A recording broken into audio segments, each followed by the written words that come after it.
महनीय प्रवेशाय लक्ष्यसिद्धान्तकौमुदी। श्री गुरुचरण कमलेभ्यो नमः। हमको कृष्णार्थी प्रयोग बनाना है। उस कृष्णार्थी प्रयोग को बनाने के लिए पूर्णरपरः यह सूत्र उपस्थित हो रहा है। पहले इसका अर्थ पढ़ लेते हैं, फिर यह सूत्र कैसे कृष्णार्थी प्रयोग में उपयोगी है ये सब हम लोग प्रयोग की सिद्धि बाद में करेंगे। देखिए, पूर्णरपरः सूत्र में 3 पद है। कितने पद हैं? पहला पद है उहु। कौन पद पहला? उहु।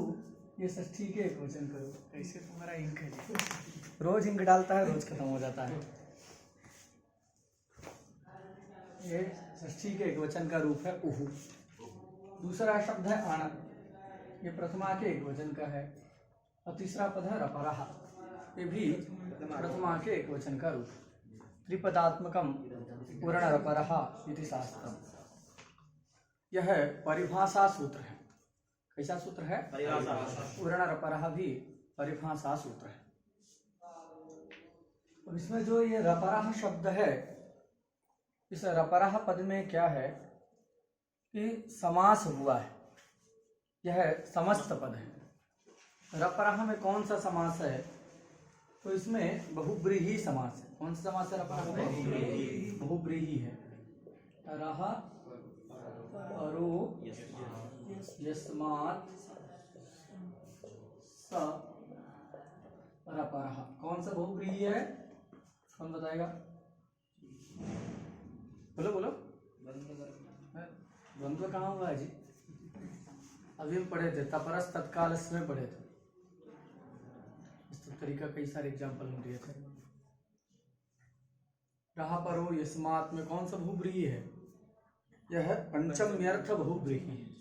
कौन सा बहुब्रीही है?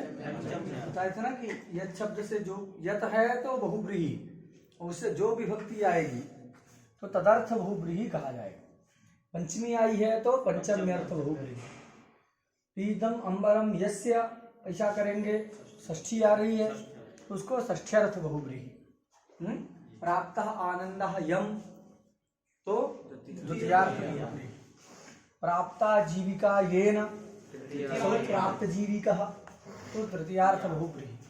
इस प्रकार जो है तृतीयार्थ, द्वितीयार्थ, चतुर्थ्यर्थ, पंचम्यर्थ, षष्ठ्यर्थ, सप्तम्यर्थ बहुब्रीही सब होते हैं। तो यहाँ पर रपरः इस पद का विग्रह क्या है? रः परो यस्मात् स रपरः, ये विग्रह है। समास क्या है? तो पंचम्यर्थ बहुब्रीही समास यहाँ पर हुआ है। और ये देखिए उहु, ये जो पद है ये षष्ठी के एक वचन का रूप है। कैसे बनता है? जैसे पितृ शब्द रहता है। क्या शब्द रहता है? पितृ शब्द रहता है तो उसके एक वचन में क्या बनता है? षष्ठी एक वचन में पितुः, ऐसा रूप बनता है। बनता है कि नहीं? पितुः ये बनता है। तो उसी प्रकार यहाँ उहु में मूल शब्द है री। क्या शब्द है? री, ये मूल शब्द है। और री शब्द के षष्ठी एक वचन में क्या बन गया? उहु। हो गया कि नहीं? अब उहु में जो षष्ठी है उस षष्ठ्यर्थ संबंध का ज्ञान हो रहा है क्या? षष्ठी विभक्ति का अर्थ होता है संबंध। निश्चित यहाँ पर भी उहु मतलब री शब्दोत्तर श्रूयमाण जो षष्ठी है गस, इस उहु पद में विद्यमान जो षष्ठी है उस षष्ठी का अर्थ भी क्या होगा? संबंध होगा। इसमें कोई संदेह वाली बात नहीं। लेकिन वह कौन सा संबंध षष्ठी के द्वारा बोधित हो रहा है? स्वस्वामी भाव कि जन्य जनक भाव कि अवयव अवयवी भाव, कौन सा संबंध षष्ठी के द्वारा बताया जा रहा है? ऐसा प्रश्न होगा कि तो उस संबंध का ज्ञान यहाँ पर नहीं। तो री शब्द क्या हुआ कि री शब्दोत्तर श्रूयमाण जो गस रूपा षष्ठी है उस षष्ठ्यर्थ संबंध का क्या हुआ? संबंध का निश्चय निर्धारण नहीं हो रहा है। कैसी षष्ठी हो गई? अनिर्धारित संबंध विशेषा षष्ठी हो गई। और जहां कहीं भी अनिर्धारित संबंध विशेषा षष्ठी होती है तदंत पद से घटित शास्त्र में स्थाने पद की उपस्थिति हो जाती है। क्या शास्त्र है? षष्ठी स्थाने योगा। तो षष्ठी चला है, षष्ठी स्थाने योगा के द्वारा यहाँ पर भी क्या हो जाएगी, स्थाने पद की उपस्थिति हो जाएगी। तो क्या अर्थ हो जाएगा, उहु स्थाने। उहु का अर्थ क्या है, ऋकारस्य स्थाने। उहु का अर्थ क्या है, ऋकारस्य स्थाने। इतना जो अर्थ हो। अब री से कितने वर्णों का बोध होता है, तो री से 30 प्रकार के वर्णों का बोध, री के 18, री के 12। तो दोनों की सवर्ण संज्ञा होने से री के द्वारा कितने वर्णों का बोध होता है, 30 प्रकार के वर्णों का बोध होता है। ये बात कहाँ कही गई है,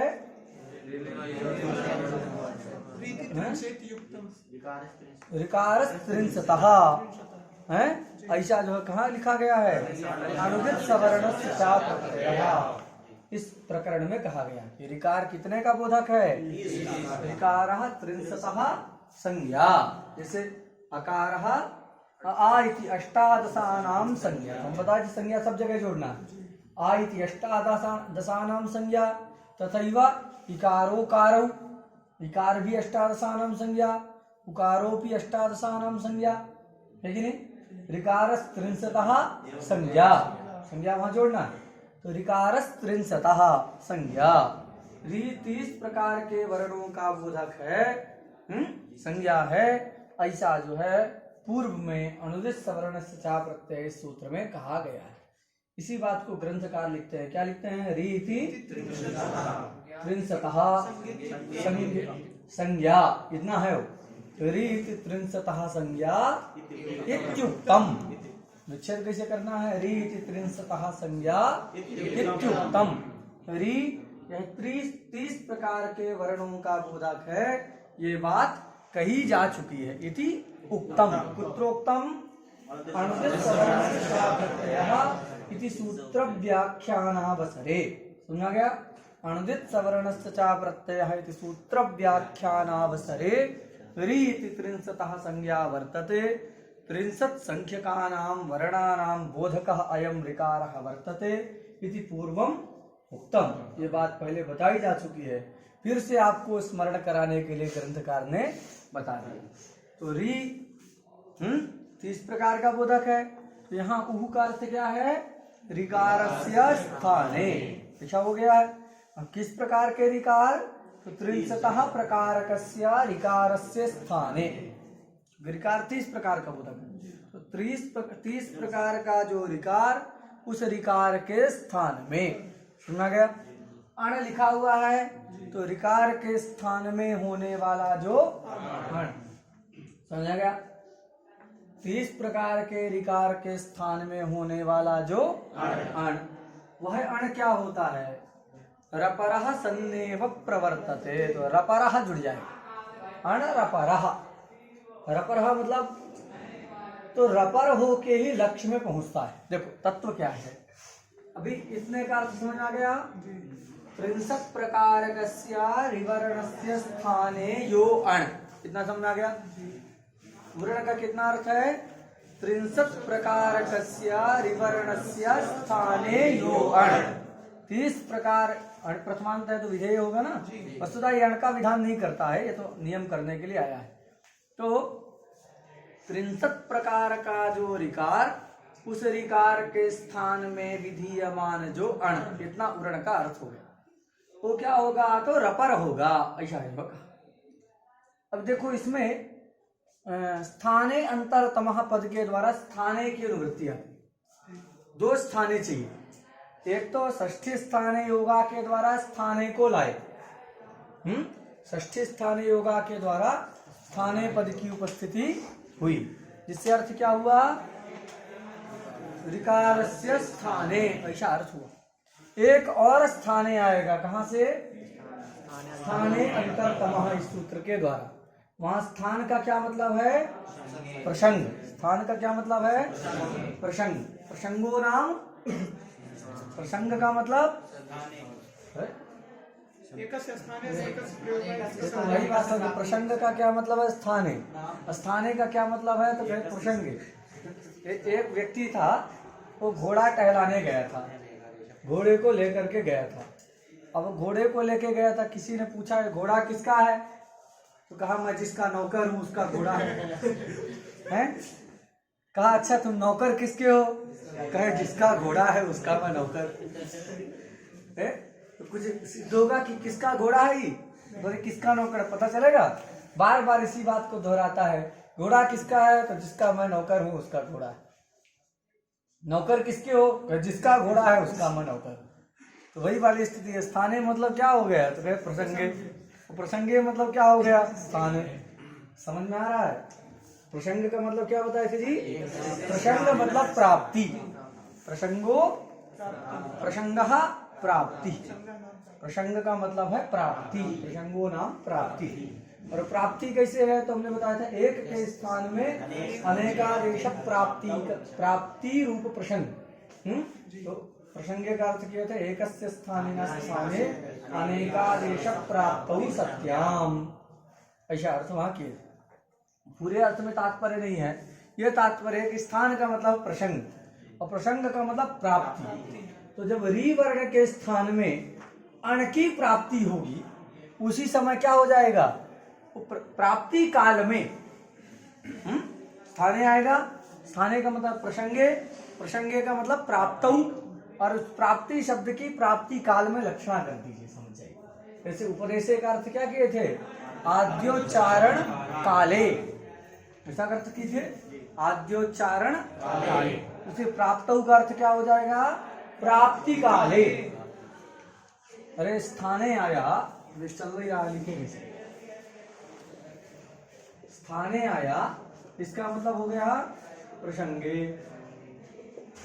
प्रसंगे का अर्थ क्या है, प्राप्तौ। प्राप्ति शब्द की लक्षणा कहाँ है, प्राप्ति काल में। समझ आ गया। इसका भी अर्थ हो गया प्राप्ति काले, ऐसा जो है अर्थ हो जाएगा।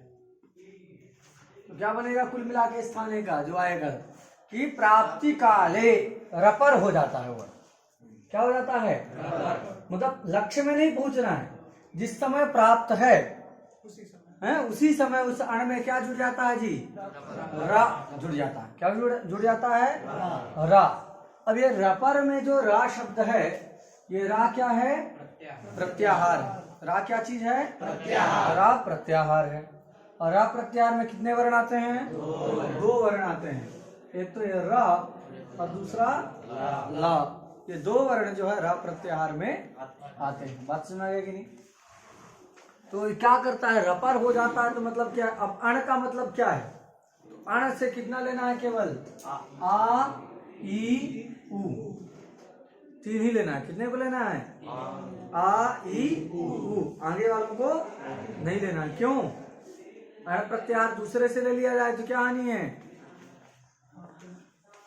अरे वहां बताया था ना, क्या बताया था, अत्रैवाण परेण नकारेण। केवल इसी सूत्र में, एकमात्र सूत्र में अण जो है क्या लेना है, परलकार से लेना है। और जहां जहां भी अण आएगा सब जगह कहां से लेना है, पूर्व णकार के द्वारा अण को लेना है, बताया था। इसलिए अण का मतलब यहाँ पर क्या नहीं लेना है, परलकार से निष्पन्न अण नहीं लेना है, पूर्व णकार वाला ही अण लेना है। तो उसमें कितने आएंगे, तीन आएंगे, आ ई और उ, ये तीन ही जो है आते हैं। बात सुना गया, कितने आते हैं, आ ई उ, ये तीन ही वर्ण जो है उसमें अण में आते हैं।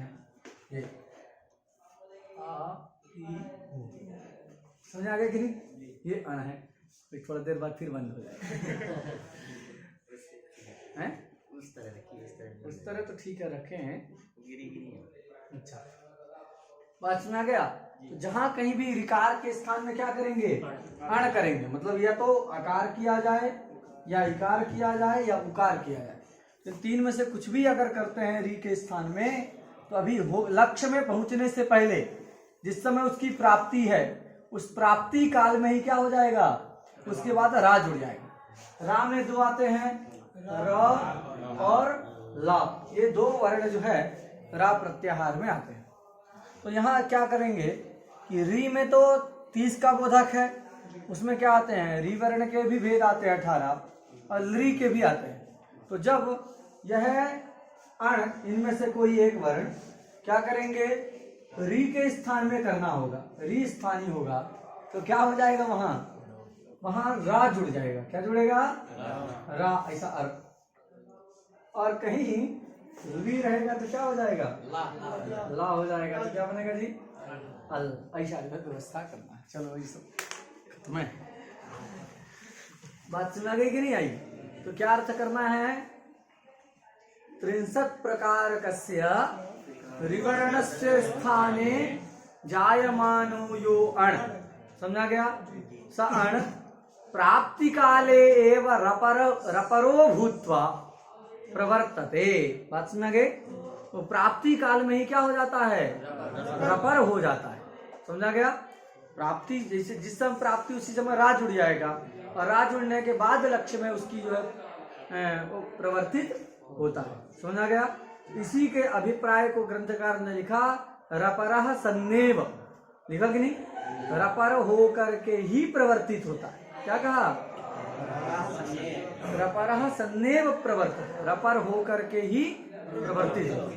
ये किस अभिप्राय से कहा, क्योंकि दूसरा स्थाने भी आता है। समझा गया, दूसरा जो स्थाने है, स्थाने अंतरतमः, इस सूत्र से स्थाने आ रहा है, जिस स्थाने का अर्थ क्या है, प्राप्ति काले। स्थाने का अर्थ क्या हो गया है, प्राप्ति काले, तो प्राप्ति काल में ही वो रपर हो जाता है। इसको बंद कर दो, कौन है, कितना अर्थ हो गया, 63 प्रकारकस्य रिवर्णस्य स्थाने जायमानो यो अण स रपरः सन्नेव प्रवर्तते। तो रपरः सन्नेव कैसे निकला है पता चल गया, वो फलितार्थ कथन है, उसमें स्थाने की अनुवृत्ति है, और स्थाने का मतलब है प्रसंगे, प्रसंगे मतलब प्राप्ति काले। तो अण, ये उरण रपरः का अर्थ क्या है, 63 प्रकारकस्य रिवर्णस्य स्थाने यो अण, विधीयमान जो अण, स अण प्राप्ति काले एव, जैसे अर्थ बनाए हैं उसके अनुसार क्या होगा, प्राप्ति काले एव रपरः सन्नेव प्रवर्तते, प्राप्ति काल में ही क्या हो जाता है, रपरो भवति। समझना गया, उरण अण प्राप्ति काले एव रपरो भवति, अण प्राप्ति काल में ही रपर वहां हो जाता है, मतलब रा अथवा ला जुड़ जाता है, और बाद में उसकी लक्ष्य में प्रवृत्ति होती। तो स्थाने की अनुवृत्ति का फलितार्थ ही ग्रंथकार ने लिखा है, रपरः सन्नेव प्रवर्तते। पहले हो जाता है, बाद में रा जुड़ता है, ऐसी बात नहीं है, उसी समय जो है रा जुड़ जाता है। हम उदाहरण पढ़ें, अर्थ समझ आ गया सबको जी। देखो ये चलो नहीं आज, ये नया खरीद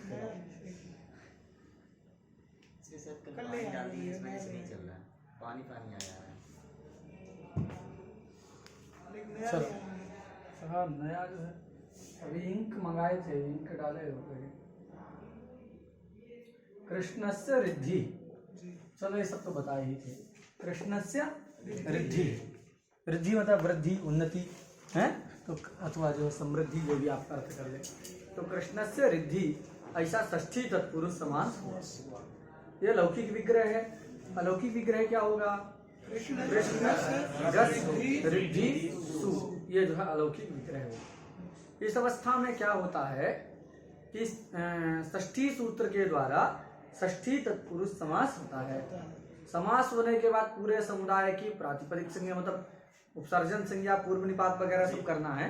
प्रातिपदिक संज्ञा विभक्ति का लुक होकर के क्या स्थिति बन गई, कृष्ण रिद्धि, षष्ठी चली गई ना, कृष्ण रिद्धि, ये स्थिति रही। अब यहाँ देखो, इको रणची की प्राप्ति नहीं है।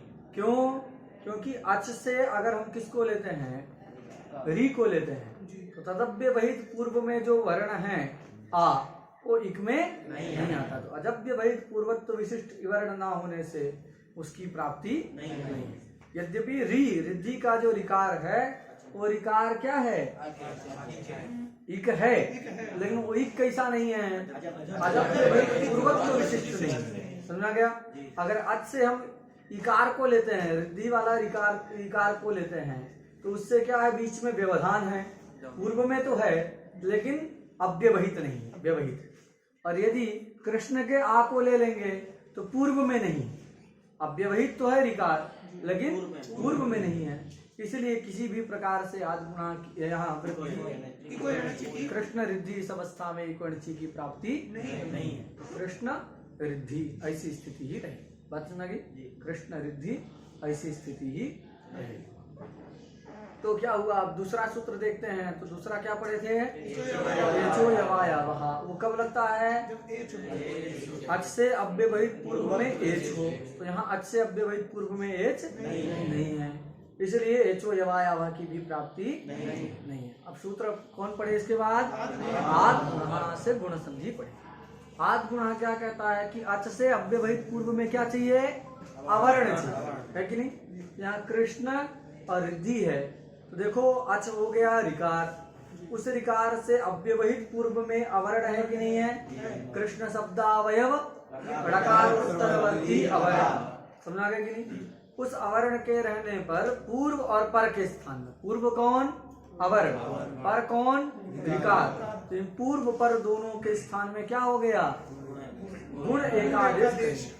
गुण कितने हैं? 3। कौन कौन? आ ए ओ, ये 3 जो है गुण हैं। अब कौन सा किया जाए? तो जब हम इसका स्थान देखते हैं तो आ का स्थान है कंठ और री का स्थान है मूर्धा। अब कंठ स्थान तीनों के साथ मिल रहा है कि नहीं? आ का भी कंठ स्थान, ए का कंठ और तालु है तो कंठ अंश मिल रहा है कि नहीं? मिल रहा है। और ओ का कंठ और ओष्ठ है तो कंठ अंश तो उसमें भी मिल रहा है। बात सुना गई कि नहीं? तो कंठ तो मिल रहा है, लेकिन मूर्धा किसी के साथ भी नहीं मिल रहा है। तो किसको किया जाए? निश्चित हो पा रहा है? कंठ रूपी यदि साम्य को रखेंगे तो किसकी प्राप्ति है? तीनों की प्राप्ति हो जाए। कहोगे मूर्धा नहीं है इसलिए नहीं कर सकते, दोनों होना चाहिए, तो फिर किसी की भी प्राप्ति नहीं होगी। लेकिन किसी की प्राप्ति ना करे तो फिर विधि व्यर्थ हो जाए। तो कहीं तो करना है, री के परे रहते भी करना ही है, इसलिए क्या होगा? तीनों की प्राप्ति रहेगी। कंठ को मान करके तीनों की प्राप्ति रहेगी। कौन सा किया जाए? तो इसके निश्चय करने के लिए जो है उरण रपरः यह परिभाषा उपस्थित होती है। उरण रपरः कहता है कि जो अगर ऋकार के स्थान में कोई अण करना है, अण मतलब इनमें से कोई आदेश करना है, आ ई उ में से, तो क्या होगा? रपर होके प्रवर्तित हो। तो हम क्या करेंगे? आ आदेश कर देंगे। क्या करेंगे? आ आदेश करेंगे। आ और री के स्थान में आ करेंगे तो क्या है? अण है कि नहीं है? अण है तो रा जुड़ जाएगा तो अर बन गया। अब अर हो गया तो क्या हो गया? अकार का कंठ, रा का मूर्धा। तो स्थानीय का उच्चारण स्थान क्या है? कंठ और मूर्धा। आदेश क्या हो रहा है? अर, उसका भी क्या है? कंठ और मूर्धा। तो जो आदेश हो जाएगा, कोई दिक्कत नहीं होगी। तो आ ही गुण करते हैं और उरण रपरः से रपर हो करके वहां अर आदेश कर देते हैं। तो कृष्ण अर धी मिला दिए तो कृष्णर्थी। रेप जो है ऊर्ध्व गमन उसका हो जाएगा। हल रहता है तो रेप ऊपर चला जाता है, अच रहता है तो नीचे ही रहता है। कोई रेप के बाद अच है तो वहीं बैठा रहेगा, है कि नहीं? तो बात सुना गई। और खर पर में तो रेफ को विसर्ग हो जाता है। खर बसाने विसर्ग पदांत में यदि है उसको जो है विसर्ग हो जाता है। अचम दृष्ट्वा अधो याति हसश्चो परिगच्छति, ऐसा कहा जाता है। अच रहता है तो नीचे ही रह जाता है और हस रहते हैं, हस में तो जबरदस्त तक, तो क्या हो जाएगा? ऊपर हो जाएगा। और खर रहेगा तो फिर विसर्ग हो जाएगा। बताए ना, खर हल में जो है खर आता है, खर रहेगा तो विसर्ग, खर बसाने विसर्जनीय से विसर्ग हो जाएगा। तो यहाँ क्या है कि हल वो कृष्णार्थी दापर में है, वो जो हस में आ रहा है इसलिए उसको ऊपर हो जाएगा। तो क्या बन गया? कृष्णार्थी, ऐसा बन गया। इसको कुछ लोग जो बताते हैं जल तुम्बिका न्याय। क्या न्याय बताते हैं? जल तुम्बिका न्याय। तुम्बिका कहते हैं कि वो जो लौकी होती है ना, लौकी सूख जाती है तो उसका कोई दाना निकाल करके बना लेते हैं पानी भरने के लिए, तो उसको कहते हैं तुम्बी। हिंदी में तुम्बी कहते हैं, संस्कृत में उसी को तुम्बिका कहते हैं। तो तुम्बिका को पानी में डालो तो क्या होता है? ऊर्ध्वगमन ही रहता, मतलब ऊपर ही रहता है, डूबता नहीं है। वो लौकी को डाल दो, सूखी लौकी को पानी में, तो ऊपर ही उतराता रहता है, डूबता नहीं है। तो इसी को कहते हैं जल तुम्बिका न्याय से उसका क्या हो गया, ऊर्ध्वगमन हो गया। जल तुम्बिका न्याय ना रेपस्य ऊर्ध्वगमने कृते, ऐसा लोग लिखते हैं कि उसका ऊर्ध्वगमन हो गया। क्लियर हो गया। तो क्या बन गया, कृष्णर्धि बन गया। पुनः सु आएगा, ऋतु विसर्ग होकर के कृष्णर्धि ही, इस प्रयोग की सिद्धि। क्लियर हो गया। उसी प्रकार तव है, लृकार है। अब यहाँ समास नहीं है, तव अलग है, लृकार अलग पद है। लृकार कृष्णर्धि तो समस्त पद है, कृष्ण से रिद्धि, लेकिन ये तव एक स्वतंत्र पद है और लृकार भी स्वतंत्र पद है। तो तव लृकार ऐसा जो है। अब तव लृकार इस अवस्था में देखिए, यहाँ पर भी पूर्व वाले सूत्रों की प्राप्ति नहीं है, आद गुणा सूत्र ही प्राप्त रहे। तो अवर्ण हो गया तव में वकार उत्तरवर्ती अकार, उससे उत्तर में अच हो गया लिकार। उस लिकार के परे रहते पूर्व और पर के स्थान में, मतलब अकार और लिकार के स्थान में आद गुणा से गुण करें। वही पूर्व वाली स्थिति किसको किया जाए, क्योंकि कंठ लेंगे तो तीनों प्राप्त हो जाएंगे, बात सुना गया। और अगर दंत भी लेंगे तो कंठ और दंत वाला कोई नहीं है, तो किसी की भी प्राप्ति नहीं रहेगी। तो किसी को ना करें ये तो ठीक नहीं है, तो तीनों की प्राप्ति तो रहेगी, तीनों प्राप्त रहेंगे। यद किंचित को मान करके तीनों की प्राप्ति रहेगी। तीनों की प्राप्ति रहेगी, किसको किया जाए तो उरण रपरहा ये परिभाषा आएगी और ये कह देगी कि वो री से लृ का भी ग्रहण है, अतः लृकार के स्थान में जो अण आदेश हो रहा है वो रपर हो जाएगा। तो आ कर देंगे, अण करेंगे अकार और रपर कर देंगे तो बन जाएगा क्या, अल, क्योंकि रा का मतलब रा और ला। तो स्थाने अंतरतमा के अनुसार जब लृ के स्थान में करेंगे तो दंत वाला जो है ला हो जाएगा, तो अल ऐसा हो जाएगा। तो अल कर दिए तो तव अल कार मिला दिए, तवलकार, तवलकार, ये जो प्रयोग बन जाएगा। अब कहोगे ए भी तो कर सकते हैं, वहां भी रपर कर दिया जाएगा, तो रपर होगा अगर ए करेंगे तो नहीं होगा। क्यों, क्योंकि ए और ओ जो है अण नहीं है। जब हम आ को करेंगे तभी जो है रपर होगा, समझा गया। अन्य को करेंगे तो रपर नहीं होगा, इसलिए आ को ही आदेश करना है गुण के। कृष्णर्धि प्रयोग बन गया। क्लियर हो गया। तवलकार भी बन गया, कृष्णर्धि भी बना लिए, तवलकार भी बना लिए। तो दो मतलब इनका एक एक प्रयोग ही दिया है। कौमुदी में 4 रूप बनते हैं, तवलकारा के भी 4 हैं और जो है कृष्णार्धि के भी 4 हैं। तो वही ग्रंथ में देखना चाहिए। हाँ, ये सूत्र जो है हो गया। श्री गुरु शरण कमलेश शिवोम नमः। इसको बंद कर दो, तो अपलोड करने में ठीक रहेगा।